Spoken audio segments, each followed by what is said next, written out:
Chicago was still half asleep when Richard Calloway pressed his palms against the cool glass of his office window. From the 85th floor, the city stretched out beneath him like a glittering circuit board, its lights fading into the haze of early dawn. To most, it was a breathtaking view. To him, it looked like the battlefield of a war he was losing. On the mahogany desk behind him lay the evidence of his defeat, strings of meaningless digits arranged in neat columns across a tablet screen.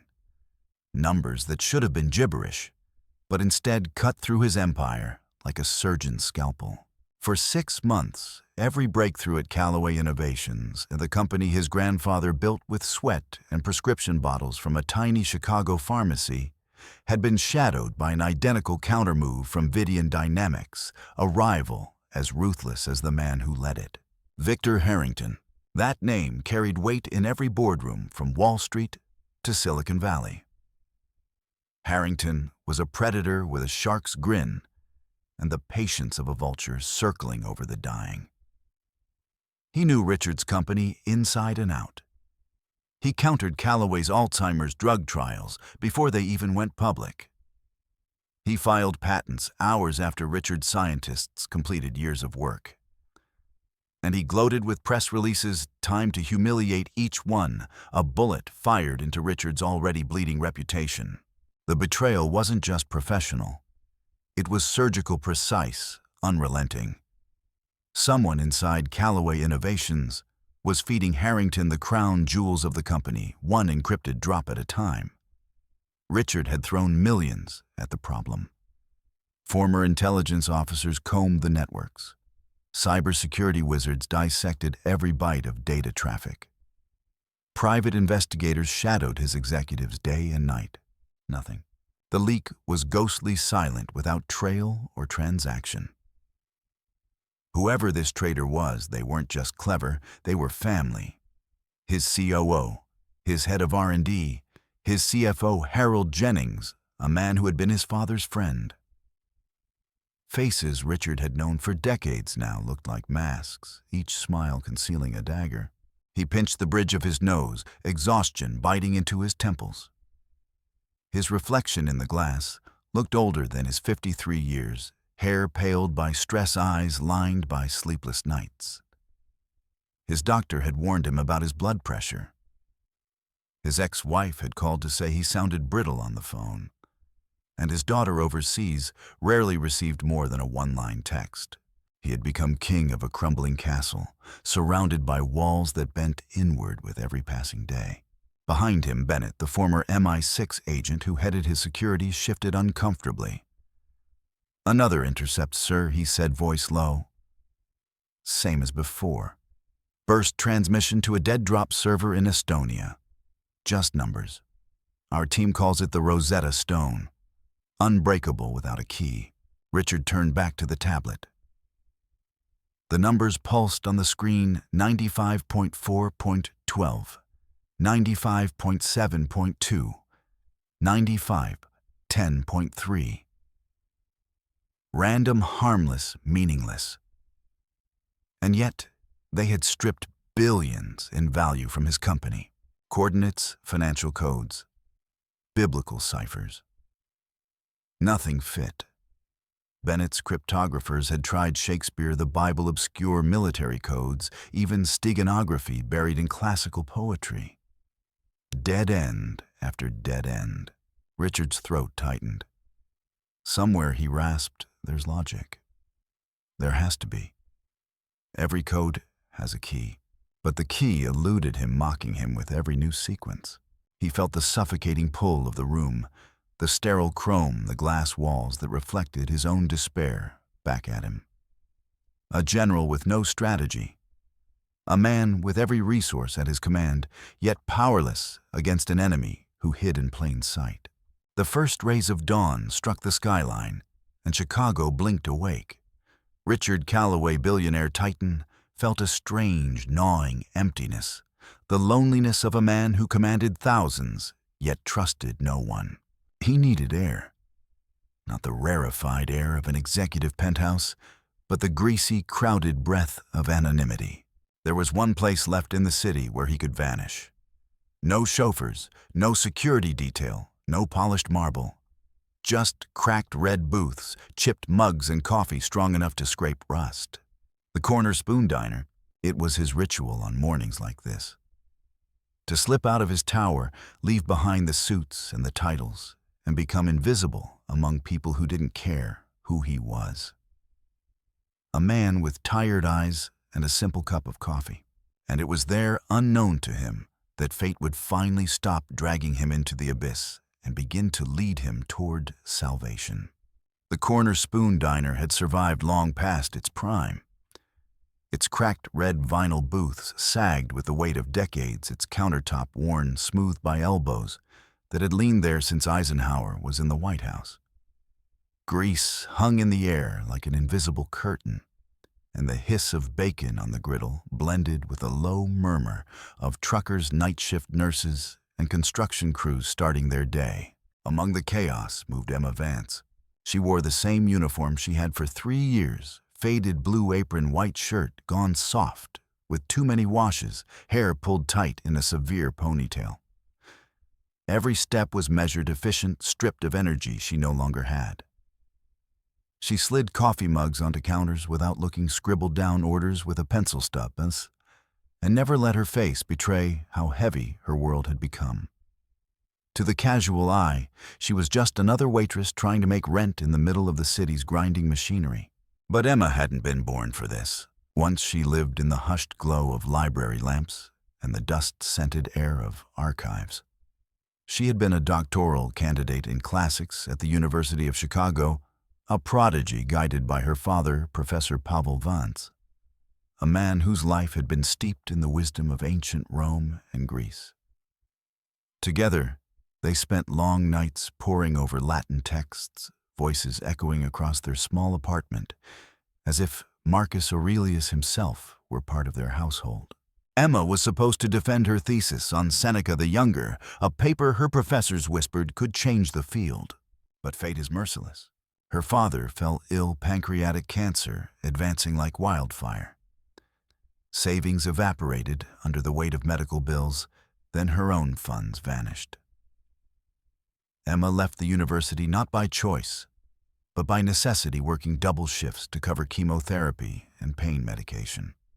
Within a year, her father was gone, leaving behind shelves of marked-up books, a 16-year-old son named Daniel, and debts so steep she could barely see over them. So she traded Cicero for scrambled eggs, Ovid for burnt toast lectures for the clatter of plates at dawn. To Emma, it felt like watching her mind wither. Every day she poured coffee with the hands that once translated poetry. Every night she returned to a cramped apartment where Daniel studied by the glow of a second-hand lamp. She hid her hunger for philosophy, the way a pianist might hide calloused fingers in gloves. That morning, exhaustion dulled her movements more than usual. She carried a pot of coffee past a corner booth, where a man in a simple gray suit sat with a newspaper folded at his side. His posture was neat, restrained the way of someone trying not to take up space. She'd seen him before, quiet, polite, tipping just enough to be remembered, but not enough to stand out. He looked like 1,000 other downtown professionals worn down by whatever invisible battles they fought behind office glass. "Coffee?" she asked, her voice flat, a practice script. "Yes, Black," the man answered without looking up. She filled his cup steady and efficient and moved on to the next table. To Emma, he was just another customer, another anonymous figure in a sea of demands. She didn't know he was Richard Calloway, the man whose company employed thousands, the man sitting at the helm of a crumbling empire. To Richard, she was just a waitress. He didn't see the weary intelligence in her eyes, didn't notice the way her lips moved soundlessly sometimes, as if still reciting forgotten lines of Latin to herself. He saw only the apron, the tired shoulders, the robotic rhythm of someone long past fatigue. Yet under that thin mask, Emma carried a private world. She still remembered the passages her father underlined, still whispered phrases from Seneca when the nights grew unbearable. She spoke them to Daniel when he felt lost, trying to pass on the wisdom that had once promised to shape her life.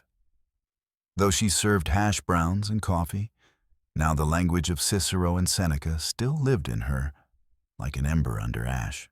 It was this ember, fragile and hidden, that fate was about to fan into flame. Because before this morning ended, Emma Vance's quiet words no one in the diner understood, would collide with Richard Calloway's crumbling empire. And from that collision would come a revelation that neither of them could have imagined. The breakfast rush at the corner spoon had eased. The clatter of forks and the bark of short orders softened into a gentler hum.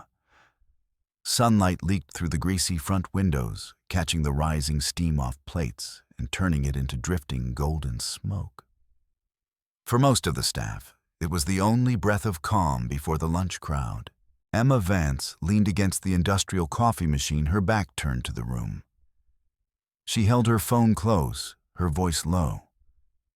To anyone else, it was a private conversation, the sort a tired waitress might have with her kid brother about homework.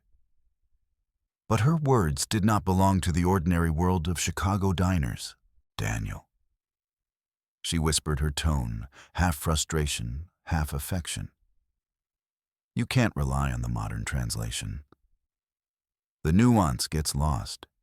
You have to go back to the source. She paused, closing her eyes, picturing the worn shelves in her father's study. Second shelf right side. The leather copy of Epistolae Moralis ad Lucilium. Yes, Seneca's letters. Look for letter 95. Do you have it good? Now, find the sentence that begins Vita nostra non. Her voice grew steadier, the cadence melodic, as though the Latin itself soothed her. It means, the faults are ours, not nature's. Father always said it was the key to understanding responsibility. From the corner booth, Richard Calloway froze. The words reached him like an echo from another life, like the faint memory of Latin drills in the marble halls of his prep school. Ducant volentem, fata nolentem trahunt. Fate leads the willing and drags the unwilling. He hadn't thought of that phrase in 30 years, but now it rose in him with the force of revelation. Emma kept speaking, unaware of her silent audience. Yes, Daniel, one more. This is important. Ducunt volentem fata nolentem trahunt. Say it slowly. It means fate doesn't wait for our consent. It carries us whether we agree or not. Remember that. Richard's breath caught in his throat. The numbers on his tablet came rushing back to him. 95.4, 95.7.2, 95.10.3. What if those weren't meaningless fragments? What if they were coordinates, not of space, but of text? Letter 95, line 4, word 12. Letter 95, line 7, word 2. Letter 95, line 10, word 3. He leaned forward in the booth, heart thudding. Could it be that simple A code, only solvable if one knew Seneca's letters, an obscure text tucked away on forgotten bookshelves? 6 months of the best cryptographers in the world had produced nothing. But here in a greasy spoon diner, a weary waitress helping her little brother with his Latin homework had handed him the key. Emma ended the call with a sigh that seemed to carry the weight of every lost dream. She straightened her apron, preparing to plunge back into the endless tide of orders. For a split second, she met Richard's gaze. Her eyes flickered with something fragile, embarrassment, defiance, perhaps a flash of pride in the old knowledge she still carried. Richard looked away, pretending to bury himself in his newspaper. But his world had shifted. He felt a current tearing through him, electric and unstoppable. The endless walls closing in on his empire now had a crack a way through. For the first time in half a year, he wasn't being dragged by fate. He was being led. And the guide was not his high-priced analysts or ex-military security men. It was a young woman in a faded apron with weary eyes and the soul of a scholar. Richard Calloway rose from his booth, tossed a 20 on the table, and walked out into the morning light. His mind spun with numbers, Latin phrases, and the realization that salvation had come from the most unexpected corner of his city. The key was real. The cipher could be broken, and by nightfall his empire might have a fighting chance. The elevator ride to the 85th floor felt longer than usual.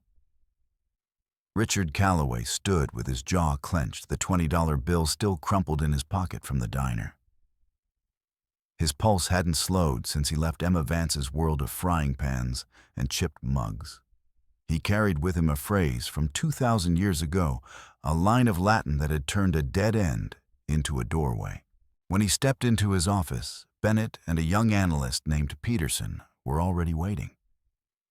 Their faces carried the same exhaustion he felt. But now, for the first time in months, there was something else: expectation. "Bring up the latest intercept," Richard ordered.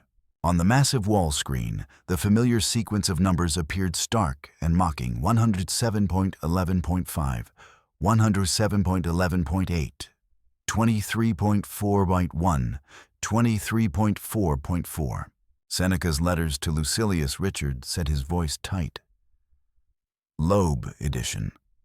Start with letter 107. Peterson's fingers flew across the keyboard. The Latin text filled the screen line by line, the ancient words glowing coldly in the modern office. Letter 107, line 11, fifth word, Richard instructed. Peterson counted. Volant. Next. 11, eighth word. Trahunt. Bennett muttered under his breath. The willing, the dragged. Richard nodded once. The phrase from the diner. A test signal. A way to confirm sender and receiver were using the same key before sending real data. Now move on, Richard said. 23, line 4, first word. Peterson's voice shook as he read it aloud. Cognate. The room went silent. The next coordinates fell into place one after another. Delay. Phase 3. Trial. Leak. Friday. It was no longer a suspicion. It was an execution order. A data leak set to cripple Calloway Innovations before the week was out, stealing years of research and erasing hope for an Alzheimer's treatment that could change millions of lives. Bennett sat heavily in a chair, his professional mask cracking. My God, it was right here, all this time. Richard stared at the words on the screen, his throat dry. The brilliance of the cipher made his skin crawl. No algorithm could have cracked it without knowing the text. It wasn't digital at all, it was literary human. And his multi-million-dollar security net had been blind to it. Find me who sent it, Richard said, his voice a low growl. Peterson worked fast, pulling up access logs, cross-referencing key card swipes and system permissions. 4 people had clearance for the trial data. 4. Richard's eyes scanned the names, each one a pillar of his company, each one a potential Judas. At 3:17 a.m., only one of those 4 was logged in from the 83rd floor terminal. Harold Jennings. The name hit Richard like a hammer. His CFO, his father's confidant, the man who had poured whiskey with him the night his marriage collapsed, the man who had once held his daughter as a newborn. Bennett broke the silence. Sir, I don't believe this. Jennings has been with your family for 40 years. Peterson cleared his throat, his voice unsteady. We checked twice. The login is his. The transfer originated from his machine. Richard gripped the edge of the conference table, knuckles white. Betrayal burned through him, not the abstract kind, but the intimate sting of a knife slipped between the ribs. When they confronted Jennings, the truth came out in fragments torn from him, like confession under fire. He had been blackmailed, years of quiet financial indiscretions dragged into the light by Vidian Dynamics. A private investment gone wrong, debts hidden in shell accounts. Harrington had found them, twisted them into chains, and forced Jennings to choose betray Calloway Innovations or see his life destroyed. He had chosen survival. Richard listened, rage warring with pity. Jennings was guilty, but not in the way Richard had imagined. He wasn't greedy. He wasn't power-hungry. He was simply afraid. And still the damage cut just as deep. When Jennings left the room under security escort, Richard remained by the window, watching the city pulse with morning life. His empire was safe for now. But victory tasted hollow. He hadn't won because of his expensive cryptographers or his intelligence network. He had been saved by accident by a waitress speaking Latin to her younger brother in a diner no one noticed. The irony settled heavy in his chest. Billions in resources had failed him. A woman in a faded apron had not. Richard Calloway pressed his hand against the glass. The city stretched beneath him, vast and unfeeling. And yet somewhere out there, a forgotten scholar disguised as a waitress had changed everything. The corner spoon looked no different the next morning. Same crack in the glass door. Same smell of frying bacon clinging to the walls. Same regulars hunched over plates, half reading the sports section. But when Richard Calloway stepped inside, the air felt charged, as though the room itself knew what he had uncovered. Emma Vance was behind the counter refilling salt shakers with mechanical precision. Her hair was pulled back dark circles under her eyes, betraying another sleepless night. To everyone else, she was invisible. To Richard, she had become the axis on which his empire had turned. He took his usual booth. When she approached, coffee pot in hand, her expression was blank, her voice flat. Coffee black. Yes. Thank you, he answered. Then before she could turn away, he added, That was an interesting language you were speaking yesterday. Her hand stilled. The pot tilted slightly, coffee threatening to spill. She froze for the briefest moment, then set the pot down with care. Her eyes narrowed the mask of indifference, cracking into something sharper. It was just a personal call, she said coolly. I'm sorry if it disturbed you. It didn't disturb me, Richard replied softly. It impressed me. Latin wasn't it. That word Latin hung in the air between them like a flare shot across a dark field. Emma's gaze sharpened. Most people barely knew the word. Few could recognize it on sound alone. She searched his face, suspicious, as though he had pried open a diary she never meant to share. You recognized it? She asked, her voice quieter now. I studied it in prep school, Richard said with a faint, self-deprecating smile. Most of it's gone now. But what you said to your brother? Ducunt volentem fata nolentem trahunt. Fate leads the willing drags the unwilling. The blood drained from Emma's face. Her lips parted in shock, but no words came. He hadn't just overheard. He had listened. And worse, he had understood. Why would you know that, she whispered. Because Richard said, leaning forward, his voice steady. Those words gave me the key to a cipher that has been strangling my company for half a year. You, Miss Vance, did in 30 seconds what teams of experts failed to do in 6 months. Emma blinked, disbelief flickering with the faint spark of pride she tried to bury. That doesn't make sense, she said, retreating into sarcasm. What are you saying, that I saved a billion-dollar company with my brother's homework? Yes, Richard said simply. Her laugh was small and bitter. And what, you're going to offer me a job waiting tables at a fancier restaurant? No. He slid a sleek black card across the table. I'd like to offer you a position as a consultant.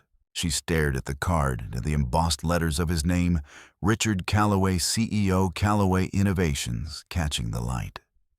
The company name rang distant bells. One of those giants people read about, but never touched. Her instinct was to push the card back.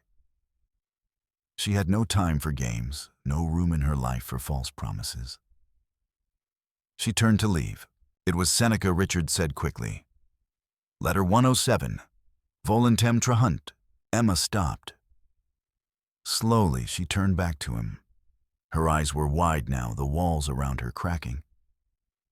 He hadn't just been bluffing, he knew. He had traced her private words into the heart of his empire's salvation. Against her better judgment, against every instinct hardened by years of disappointment, she picked up the card. 1 hour, she said. That afternoon, she stood in the hushed lobby of Callaway Tower, her waitress uniform hidden beneath a plain coat. The marble floors gleamed the air faint with leather and money. An assistant ushered her into the private elevator, and before she could catch her breath, the doors opened onto a world of glass and steel. Inside the boardroom, Richard laid out the cipher on a massive screen.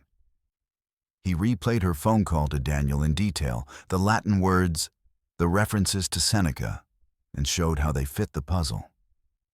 Emma watched stunned as her voice, spoken in the privacy of a greasy diner, became the missing piece of a corporate espionage case. When Richard slid an envelope across the table, she didn't touch it. He smiled faintly. That's a reward. It will clear your debts. But the envelope isn't the real reason I brought you here. He leaned forward, his eyes burning with conviction. I want you to lead a new department, an alternative analysis wing, to look at problems from angles no one else sees, to use history, philosophy, languages, the forgotten wisdom of the past, to see what modern eyes miss. Emma's throat tightened. She had come here expecting a cruel joke. Instead, she was being offered back her life. For the first time in years, she allowed herself to imagine a future not shaped by exhaustion, but by purpose. 6 months later, the 75th floor of Callaway Tower bore no resemblance to the sterile glass and chrome offices above and below. Where other floors hummed with keyboards and whispered conference calls, this one had the air of a cathedral of thought. Shelves groaned under the weight of battered volumes, Greek tragedies, Latin treatises, dusty encyclopedias, and modern works on philosophy and language.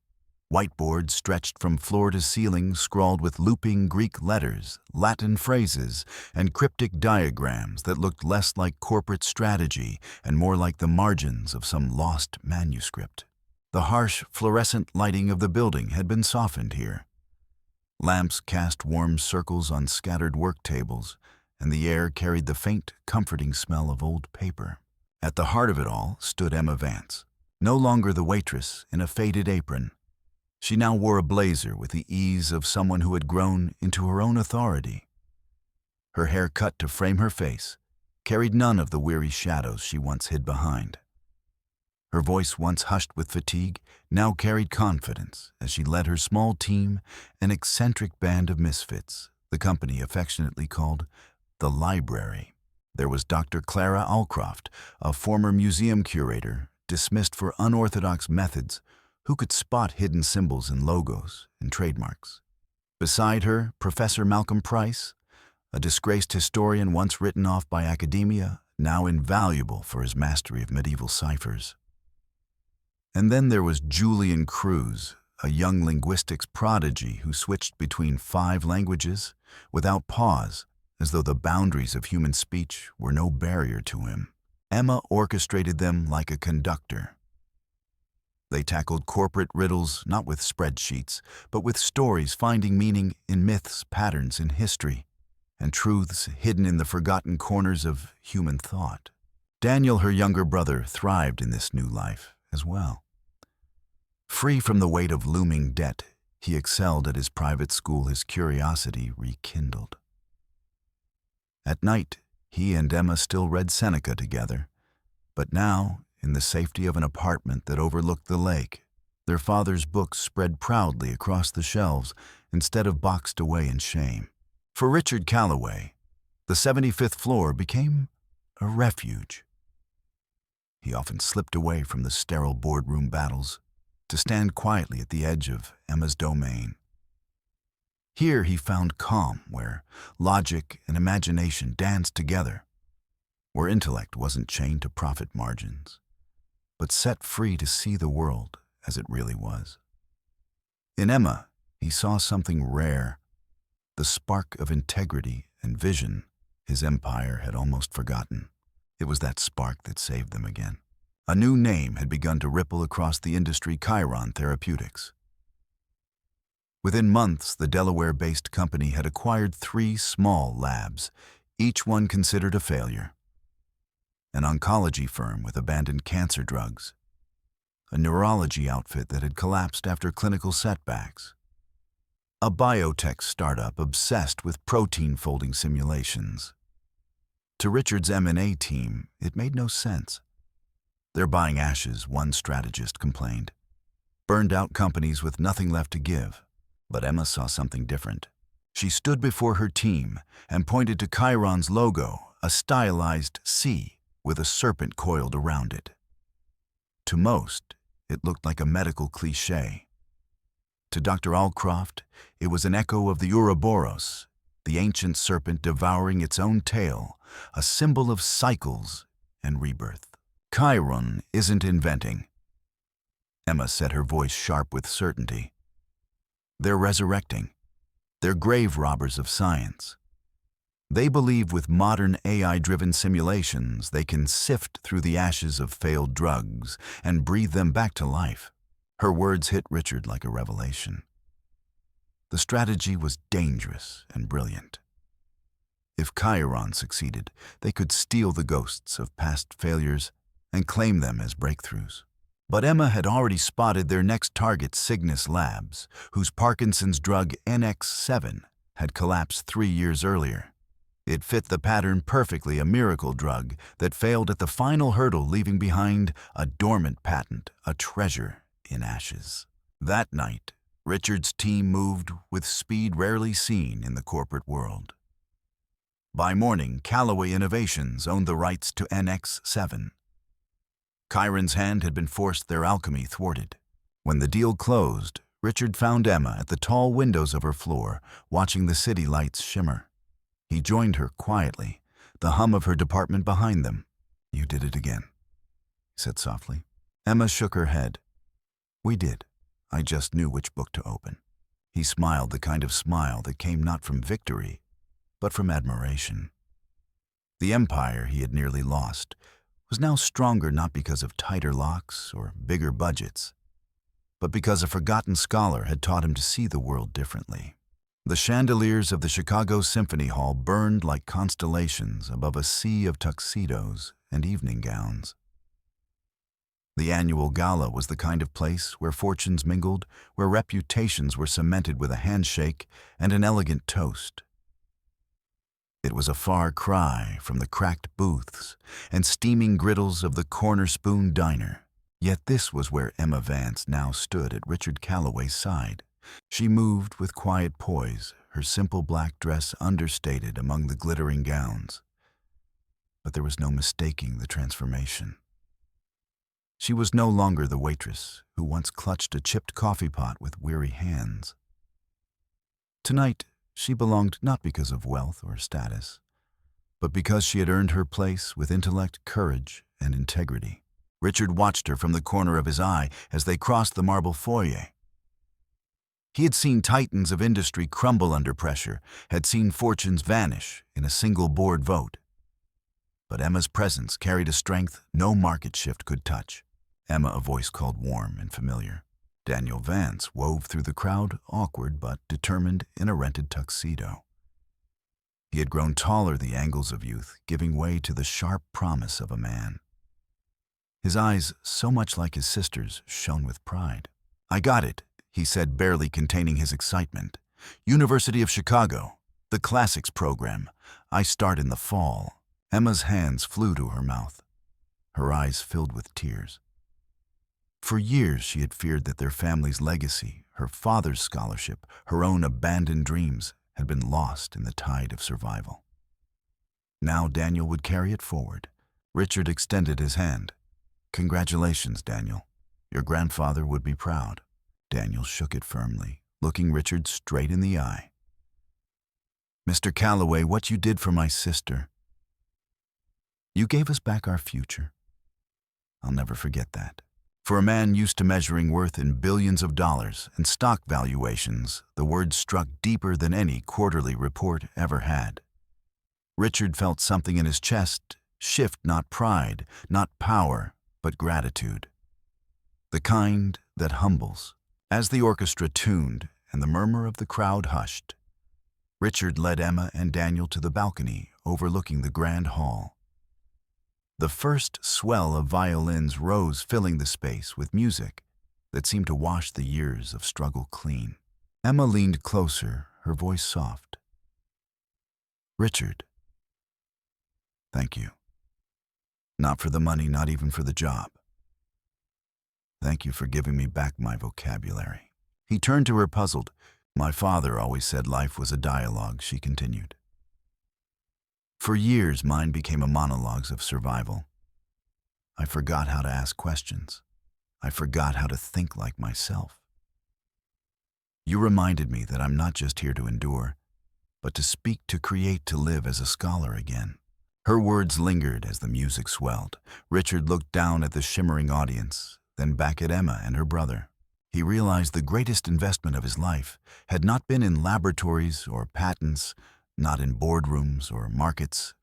It had been in a person once overlooked, a woman pouring coffee in a forgotten diner. In Emma Vance, he had found the truth that money could not buy wisdom, hides in the overlooked, and brilliance often waits in plain sight. As the final note of the symphony echoed, Richard felt peace settle over him like a long-awaited dawn. And for those watching their story unfold, the lesson was simple yet profound. Sometimes the most extraordinary answers arrive from the most ordinary places, if only we have the patience to listen. So if this story has touched you, take a moment to share your thoughts in the comments. Who in your life carries hidden wisdom, waiting for the chance to shine? And if you'd like more stories that remind us of the extraordinary in everyday lives, subscribe and join us again. Because here the overlooked will always have their chance to be seen.